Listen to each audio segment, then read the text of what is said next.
Navigating the Digital Jungle with Sue Atkins and friends. Welcome to Navigating the Digital Jungle with me, Sue Atkins, parenting author and broadcaster, and I'm delighted to be here today with my friends Tara Jones, an experienced deputy head and EdTech consultant, working with families and schools around tools and interventions for healthier, more purposeful phone use, and Angeline Corvaglia, creator of Data Girl and Friends, empowering young minds with online safety and AI literacy videos, games and educational materials. So we're here to guide you through the digital jungle.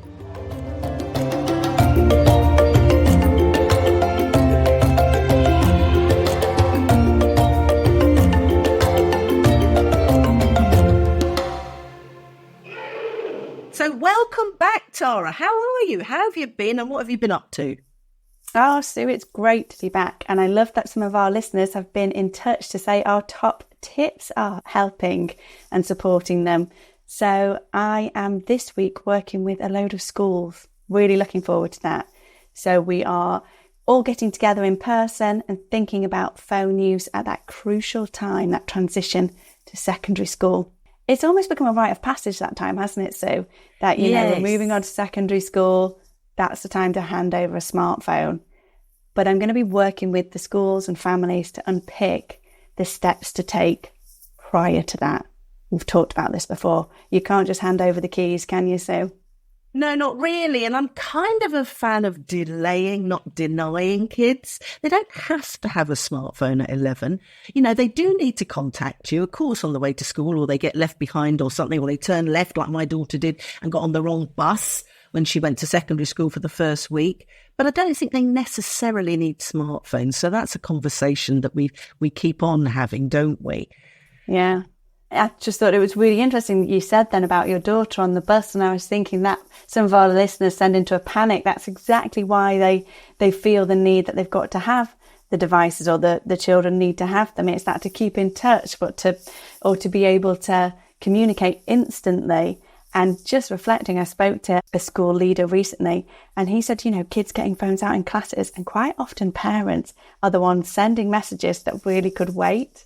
Lost on a bus is one thing, but sort of, what did you want for your dinner tonight? So a theme of what I'll be talking about today with you guys is really that parental reflection on phone use and what we use them for and what we think our kids need them for. It's really crucial to unpick that. If your child's going to secondary school and you feel as a parent they need a phone, that might be okay. But what do they need it for? And if that first goal is communication, well, what type of phone does it need to be? Or what restrictions can we have on the phone? So I always think there's a lot of thought that needs to go into the steps before that first phone, or even once they've got it.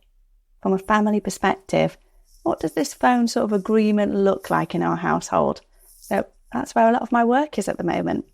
Well, Jonathan Haidt talks about banning phones in schools. And what he means by that, and as former deputy heads, both of us, I get that. Yeah, all right, you go to school with it and you're on the bus and all the rest of it, but you put them away in a locker and you don't have them until you go home, because actually at lunch times, you're sitting in the sort of the refectory or the restaurant or wherever you have your dinner, or you're out on the playground.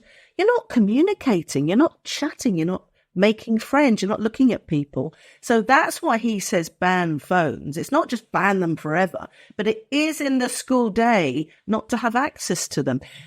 I digress. Angeline, you are waiting patiently. How's your week been? I've also had a quite busy week. I'm focusing on different things than Tara, but I think that's usually the case. That's why we're here together on the podcast to talk about different aspects. This week, I'm really focused on AI for parents because I launched a workshop with a fantastic group of cyber moms. They're at-home mothers who had learned cybersecurity, and I'm offering them this AI workshop, just what parents need to know about AI, just to be able to keep their kids safe and guide them. So that's been an amazing experience. I'm also working with a cybersecurity expert in Nigeria for us, a class to teach the kids privacy. So I've really been working on how to convince our teens that online privacy is something to be taken seriously, which isn't always easy, but it's been extremely interesting. And I found that these are lessons that adults can also take. So it's been a very interesting, fulfilling week, I have to say. We've got so many topics that we can talk about. And I'm even planning season 2, can you believe, with different topics, big issues. I'm not frightened to talk about them, all sorts of big things that people worry about. But today we're going to be looking at the benefits of doing a digital detox. Now, I'm a great fan of that. And I'm a great fan of little and often and regularly, because I think it's a topic that resonates with many families, and we'll discuss a bit later on as we go through practical, small steps that you can take perhaps even each day just to reduce your screen time and improve your family's well-being. So whether you're driving, making dinner, or relaxing with a cup of coffee, sit back and join us on this journey as we talk about the benefits of a digital detox. In today's fast-paced, technologically driven world, finding that balance can be challenging. And we all know that, especially when it comes to screen time. And we talk a lot about screen time. Tara talks a lot about good quality screen time. It's a whole topic in itself. But as parents, I think it's really important to understand the importance of fostering meaningful connections and memories that are not based on screens. So I'm a great believer in unplugging regularly. I know, Angeline, you have Switch Off Sunday. Tell us a bit about that, why that came about and what you do. Well, it was quite simple because here where I live, the kids have school 6 days a week. So Sunday is the day that my daughter doesn't have school. So obviously this is the day that we all do Digital Detox Sunday. I post a picture about it. That's why people are aware of it, because I just think it's important to show that different aspect. And what we're doing, we plan the day together. There's only 3 of us. I think it's more difficult in bigger families. We usually have something outside. We have to have alternatives, right? That's what makes it work all day, is to come up in advance with a list of things that we could possibly do. It's not easy to do that, honestly. As a parent, you're usually tired and would be happy just to sit down and do nothing and while away in front of a phone.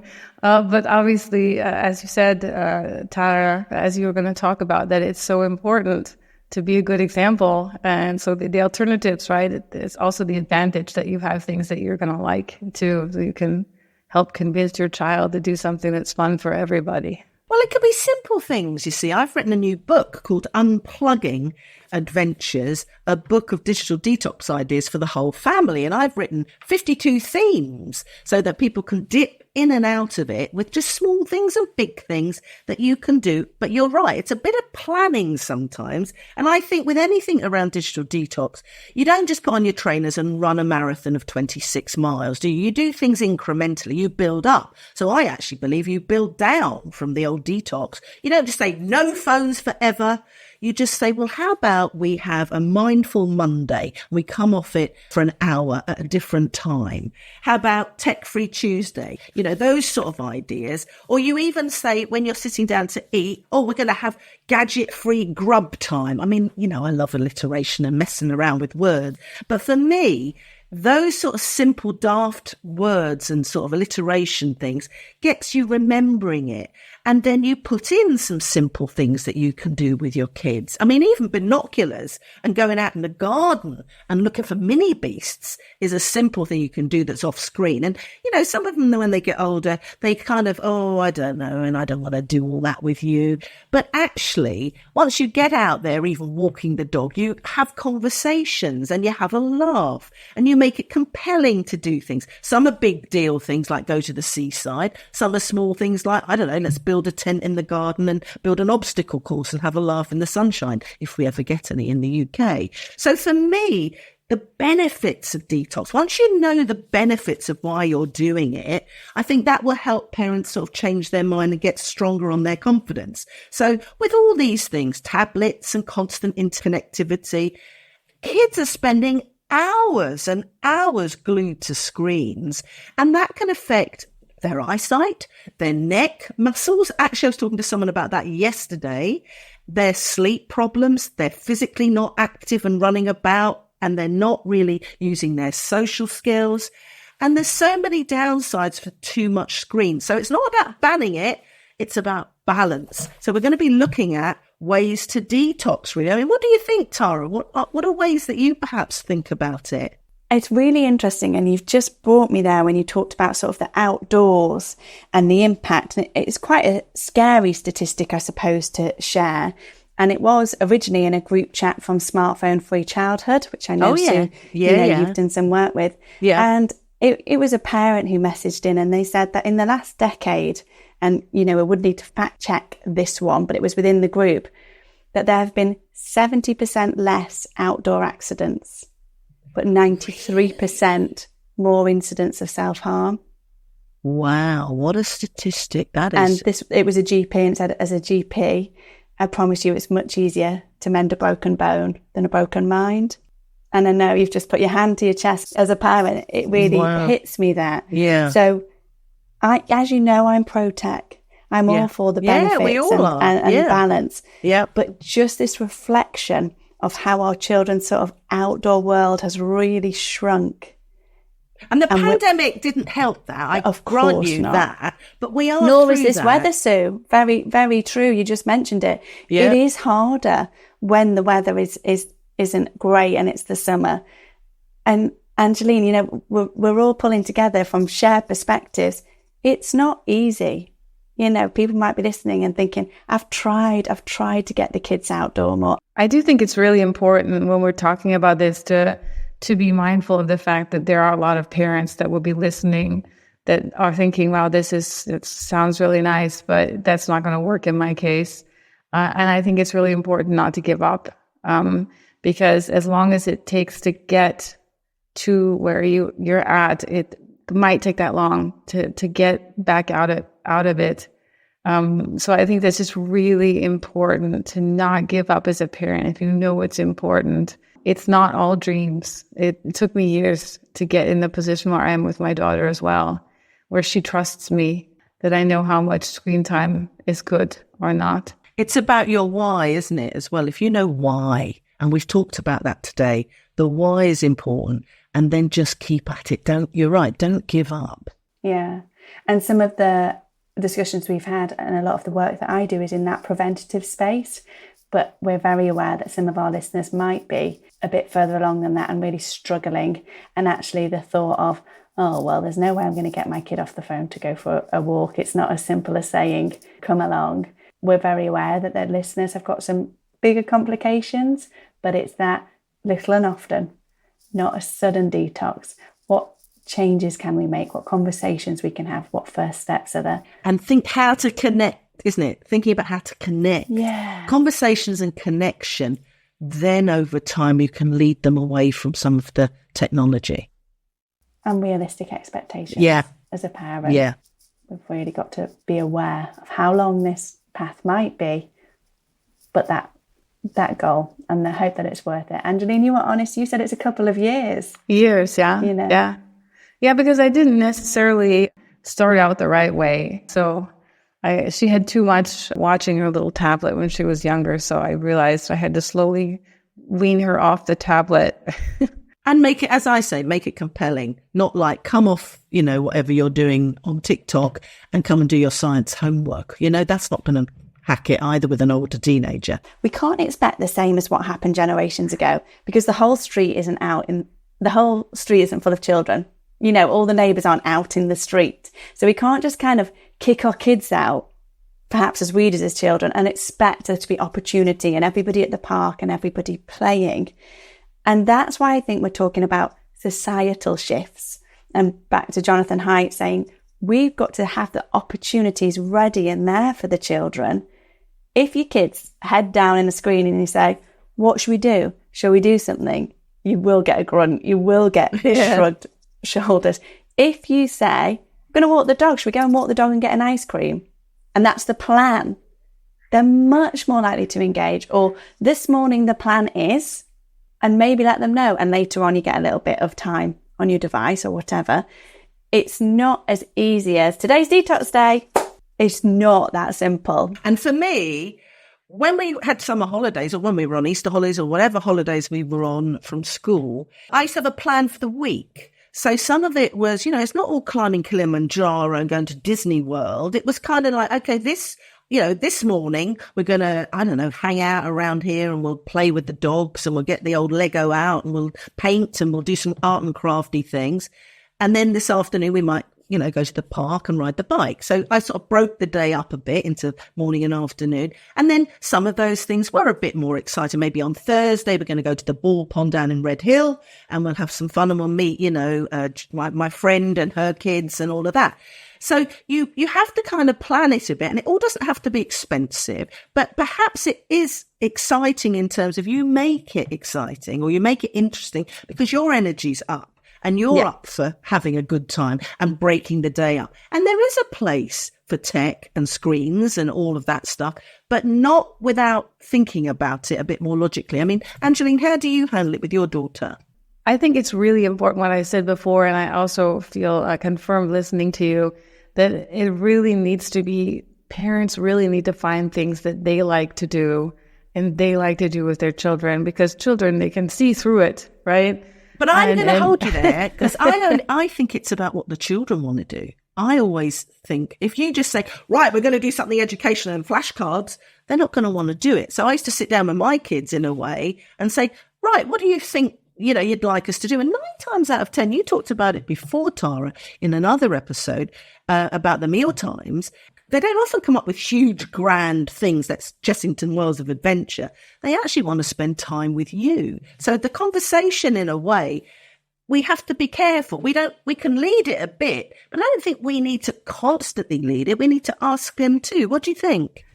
No, I don't think that's not what I meant. I meant to find things that you both like. Yeah. Oh, okay. Because there are things that you both like. Yeah. And I have some things up my sleeve. They work 95% of the time, depending on how much energy I personally have.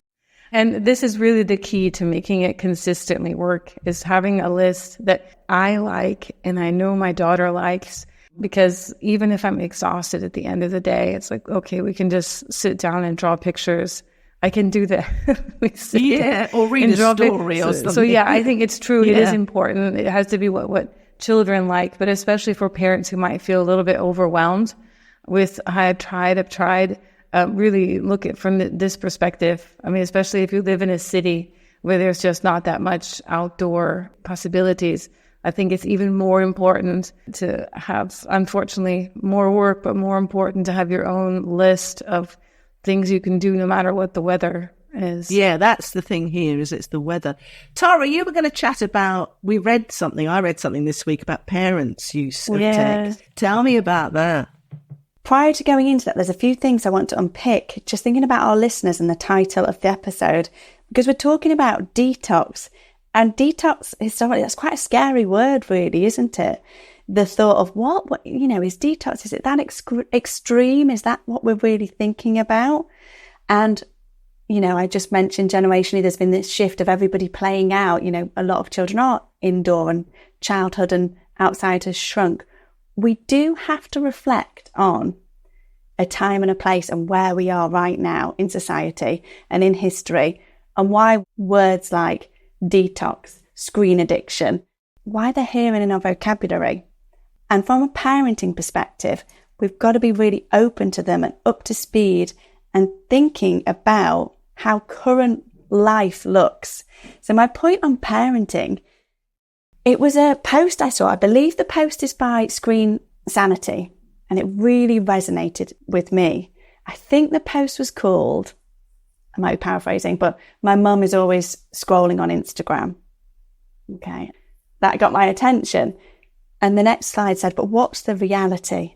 And of course, the reality is that as parents, we're absolutely not always scrolling on Instagram. What are we doing on our phones? Most likely work, shopping, banking, appointments. At this time of year, I've got 4 boys too, responding to school requests, PTA, productions, end of year. It all happens. It's a lot. And it's all happening in our phones. But if we were to reflect on our own parents, they were doing all those jobs. My mum, I'm actually the baby of 5. So she was very busy too. But she was sometimes sat writing a shopping list. And dad or mum were reading the newspaper, writing checks. So we physically saw those jobs happening. Whereas now for our children, they are just seeing us on our phones. That is a monumental tech shift. And I don't think we talk about that enough. So then there is this panic of everyone's on their phones, well, and they must detox. But really, let's just strip this back and narrate some of the language. And what I do in my house with my kids, whether this is right or wrong, I often narrate my phone use. So I'll tell my kids what I'm doing. And that was what was in the post that I thought was great. An example for our listeners, so that your kids aren't thinking, what's mum doing there on her phone all the time? You could say, hey, I'm just doing the shop. I'm ordering some groceries. Is there anything you need for your lunchbox? And you're almost pushing it to them. Effectively, I'm writing a list, and maybe be transparent so that there's an awareness. What is mum up to on her phone? What is dad doing all the time? Kids aren't doing all of those jobs. It doesn't mean they should match our screen time or our screen exposure. I don't particularly like the metric. That's interesting. Yeah, it's really interesting, isn't it? I really like that, yeah. Because I wrote, and that's where you probably saw it as well, I wrote on LinkedIn today, I was actually listening to Taylor Swift, Can you believe it? And it's me. Do you know what, Sue? I can believe that you're me. I can believe you're a Swiftie, Sue. I can believe it, 100%. Because my daughter also is going to Poland to see it because she couldn't get tickets in the UK. So I put up this thing because I was listening to it. And then I read this article. It's me, it's I'm the problem, it's me, which I link to parents' use, like you've just said there. It's, oh gosh. And so how do you get over it? You've just given a practical idea. You talk about what you're actually doing with it. And then parents have got to think about how they come off and do a digital detox each day or incrementally or an hour here systematically, because detoxing is all this kind of like, I was interviewed by the BBC yesterday and I did a voice thing for them in 5 minutes about a school and loads of young teenagers. They came off and did a detox for 5 days. Now, as soon as I read it, I thought, oh my God, 5 days. But yet their mental health, the kids themselves, the teens are all on this BBC article. We can put it into the show notes, talking about how they felt so much better. Initially, they went, oh my God, what am I going to do for an hour not on it? But then, as we can see, it builds up resistance to always using it and thinking about, why am I on it? What am I doing on it? So all these little tips, like you're saying for parents, talking it through what you're doing. So actually, do you need to let the kids not see you do that? Could you do that in another room, even if you're just doing an appointment on a calendar? Yeah, well, I don't think it's a case of them not seeing. It's an awareness of what you're doing. This is always about this nuance of why screen time as a metric can be difficult. So there's a friend of mine whose kid, we talk about it in school, they might be listening to the news, are really demonizing screen use. And I'm concerned about that. Yeah. And her daughter called her out. Was like, Mum, you're so addicted to your phone. You can't even cook dinner. And the mum felt furious because she was glancing at her phone at the recipe. Yes. And she was, and again, don't then snap at your child. I'm not, it's, well, it can, that's a perfect conversation point. You may turn your boiling water off and don't overcook the pasta. But you might just want to say, oh, I'm really sorry. It feels like I'm always on my phone. I was just looking at a recipe. And you might have a conversation. It's not a perfect solution. Or you think about, could I have been using a cookbook? But that's not the easiest in a busy life when you just wanted to quickly check something. But kids are going to quite quickly, if you say anything to them about screen time, oh boy, will they throw it back at you. So that's why this honest and open conversation about what I'm doing on my phone is helpful, because a recent study, this association between parenting practices and early adolescent screen use is really key. And one of the biggest predictors in how much time kids spend on their screens, and crucially, whether that's problematic screen use, is how much parents are using their screens around their kids. So there will be times when we need to, of course, but some of the study's findings might seem fairly obvious if you're in this space or you're really thinking about it, but not necessarily. Key findings were keeping meal times and bedtime screen-free, because those strategies are strongly linked to kids spending less time on screens. Exhibiting, again, this is the language. I always think about the nuance of the language. It's less problematic screen use. Can we use our phones to glance at a recipe? Sure. If I'm scrolling on Instagram, mindlessly looking at reels whilst cooking a meal, that's problematic. It's consciousness, isn't it? Being mindful of what you're doing. So that leads us on to our family change segment, where we suggest a small change that will make a big difference in your family tech time. So grab your digital machetes and let's tackle this one together then. So you've mentioned it already, screen-free hour before bed. Set a time, choose a specific hour before bedtime when all screens are turned off. And I'm mindful of that advert by EE, not that I'm sponsored by them or anything like that, but they talk about, oh, it's going to go off in a minute, and they all get ready and they're getting ready for bed. And then you see them, jumping into bed, having stories read to them, because actually they're switching off an hour before bedtime. And that is a good kind of guideline. Think about winding down activities.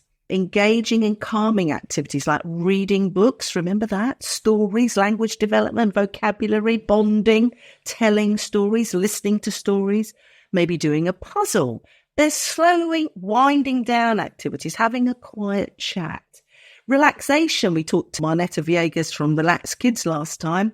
She talks about gentle stretching or deep breathing or meditation, even having a bath. That's what my kids used to do. The routine was, have a bath, brush your teeth, have a bedtime story.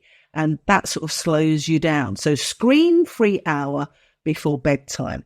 What else do you think we could do, Angeline, around perhaps detoxing a little bit and not loads and not all in one go? Well, I think just starting by paying very close attention to our emotions and talking that through also with our kids, because often it feels at the end of the day, what I want to do is sit and just vegetate in front of my phone.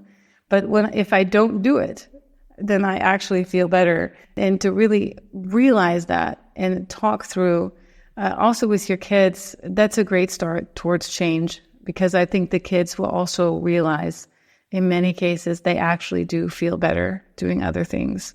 Even again, I talked about narrating phone use and talking it through, to say, especially for older teenagers, I would love to sit on the sofa right now and just scroll on my phone, but I know that's not going to be good for me just before bed. Again, share. I'd like to do it too. It's not us against them in this. We have the same habits, don't we? Sure. Listener questions. So that leads us into some listeners' questions. We've received some fantastic questions, actually, from our listeners. So let's dive in and provide some answers. Got quite a few questions around detoxing. We had, why is a digital detox important for my family?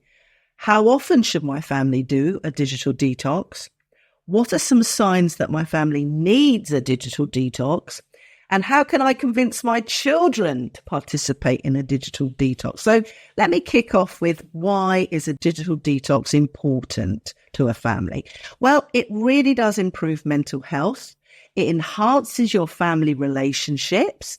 It reduces stress. It promotes physical activity.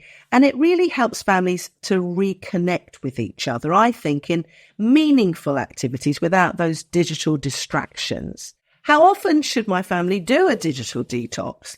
Well, the frequency of digital detoxes can vary, of course, according to your family and your family's way of doing things and your schedules. It's not for us to tell you what to do. It's about getting you thinking about maybe how you could detox a bit.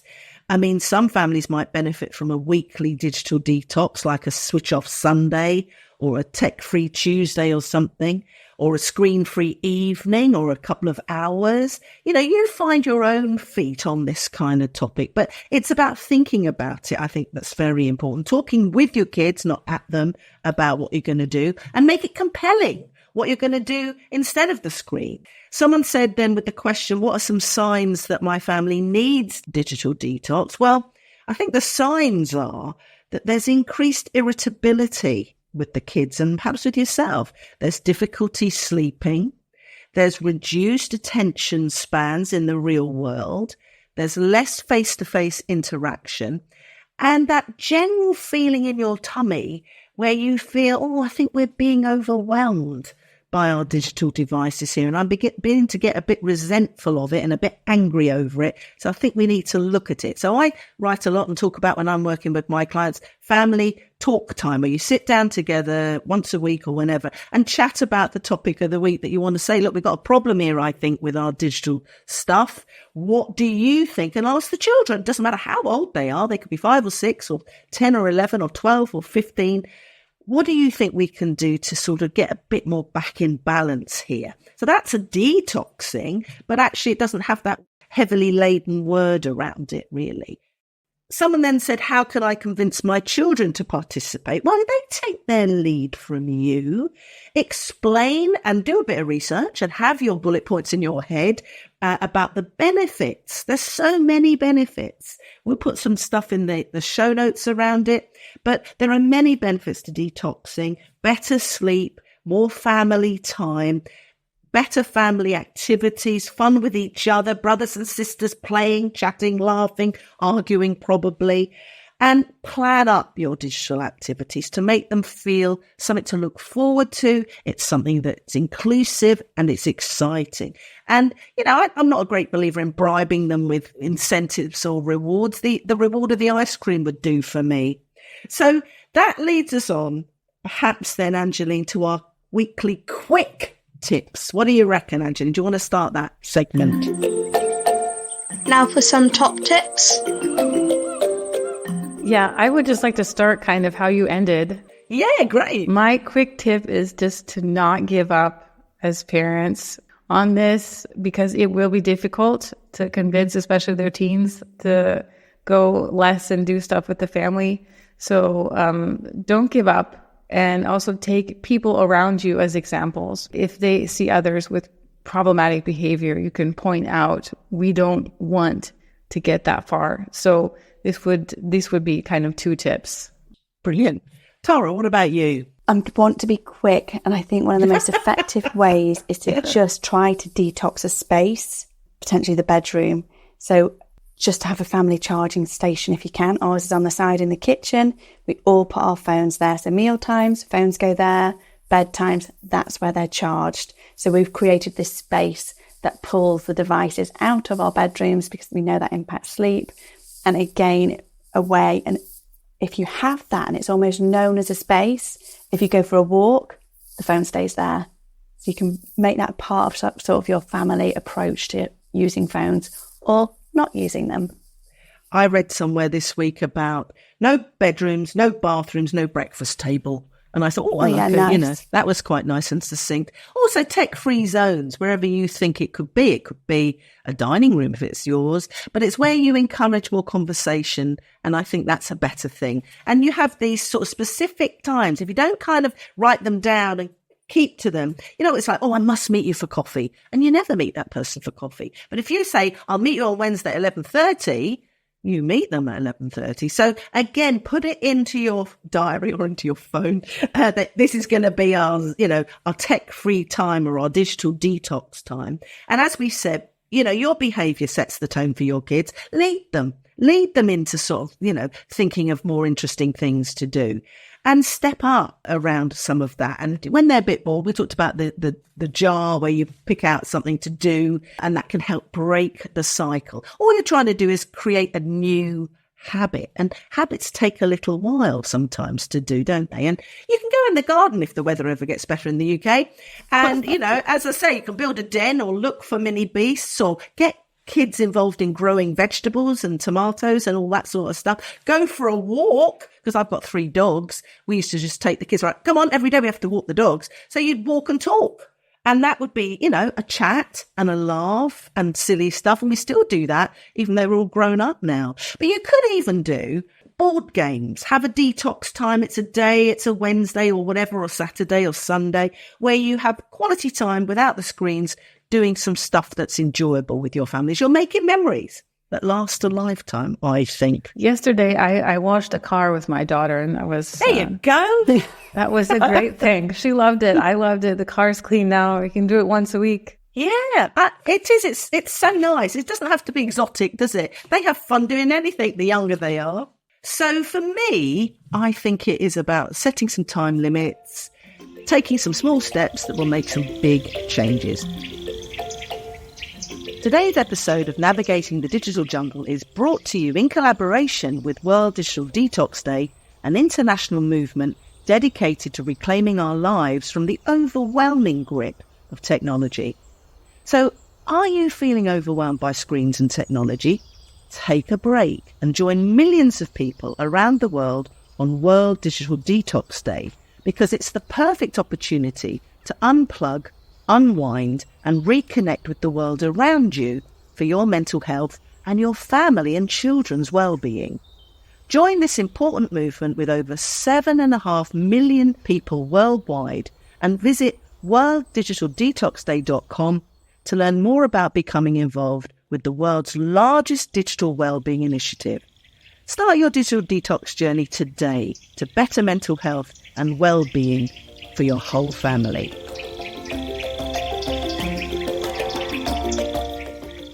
Dr. Rekha Chowdhury is a distinguished figure in her field, renowned for her pioneering contributions and innovative approach to well-being and mental health.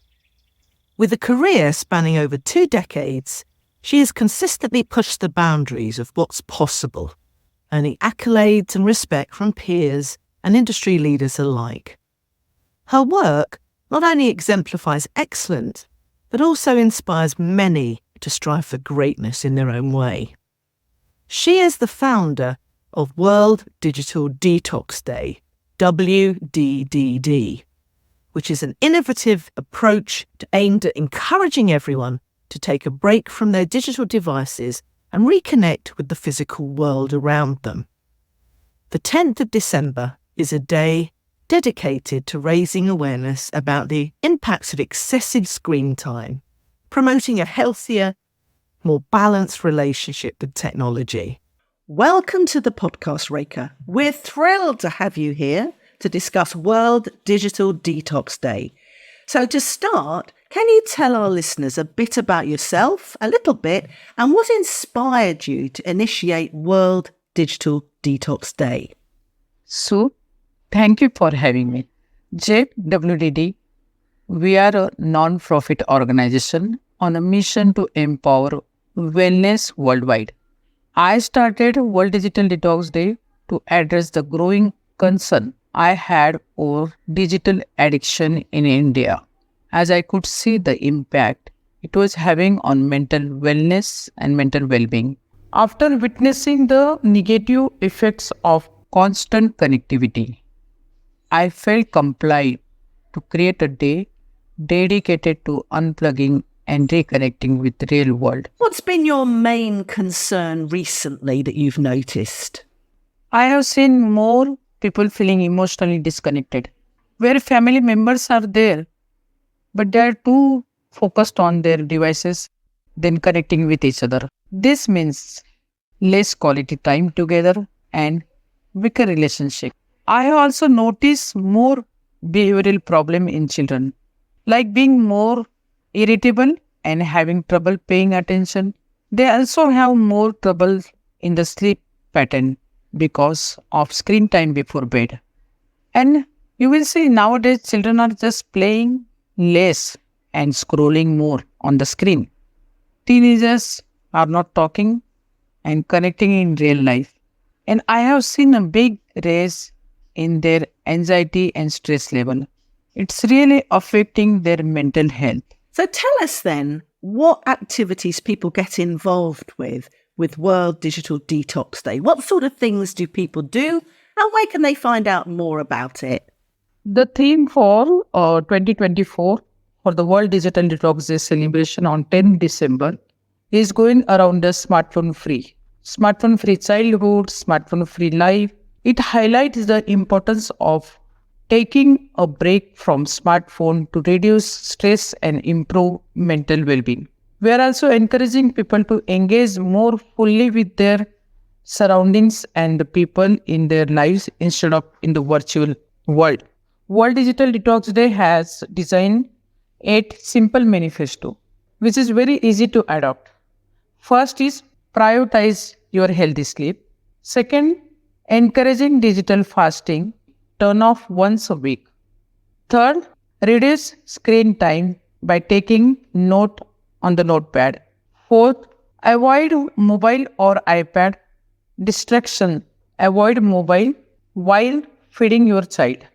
Fifth, promote take-free family meals. 6.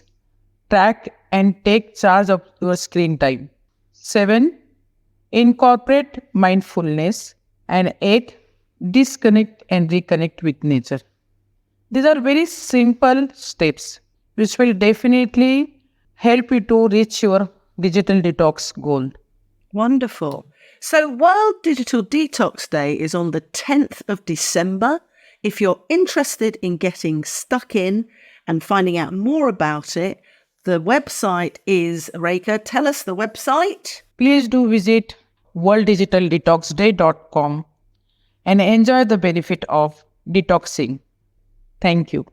So simple, so easy, so important to find balance. So get involved. 7.5 million people were involved in World Digital Detox Day last 10th of December. There's going to be even more if you join in too on that day.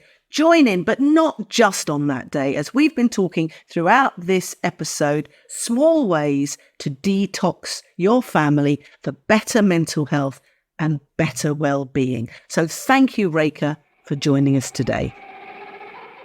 So listen, where can listeners find out more about you, Tara, what you're up to, what you're doing, and what they can access from you? Oh, thank you so much, Sue. So I have a company called FOMO Tech. That's my website where you can keep up to date with all the work that I'm doing. And at the moment, I'm prepping for a big event with Year 6 students. I'm being joined by a fantastic advocate. She is her 13th birthday tomorrow, and she's going to join me on the stage. Her name is Bella, and she will be talking about her journey from quite negative phone use at sort of around age 10 and 11 to calming the notifications, taking some time to think about where she was getting quite stressed and creating this positive relationship with her phone. And peer-to-peer is great. Teenagers don't want to listen to me, but to listen to somebody else. So FOMO.tech, you can keep in touch with all the work I'm doing there.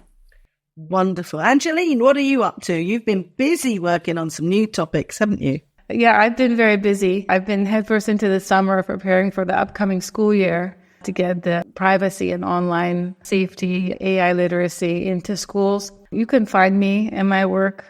The best place to find is LinkedIn, Data Girl and Friends. We have a website, obviously, as well, or just me, Angeline Corvaglia. There's also corvaglia.me. Not everyone's on LinkedIn. That tends to be a professional place. And I'm very keen for social media people to follow you. We'll put them into the show notes. If I'm on Twitter or X or whatever it's called, or wherever I am, I'll always lead people straight to your websites because not everybody kind of goes on LinkedIn. But to that point, Sue, we're so grateful, aren't we? Our listeners are already reaching out to us on X and on Instagram. We're getting great feedback and parents saying, you know, it's making a difference and they're taking the tips. So I love that, Sue. And look, I long may it printed this continue. one off. I've got it printed off. It says listener feedback from Scroll by Choice. Thank you for sending this in to us. We love how you've laid out so many options for parents to use to try and manage digital distractions. So thank you so much, Scroll by Choice. Really love it. Don't forget to send in your questions. Send in, you know, what you're up to with your family change. Navigating the Digital Jungle with Sue Atkins and friends.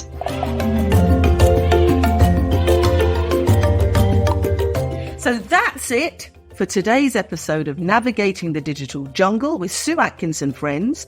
I hope you found these tips helpful and that you're inspired to start your family's digital detox journey.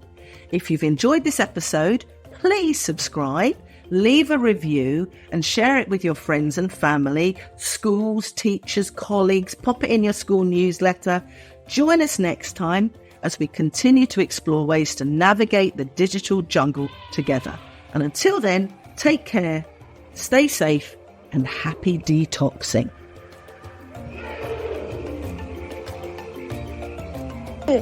Yeah, jungle out there.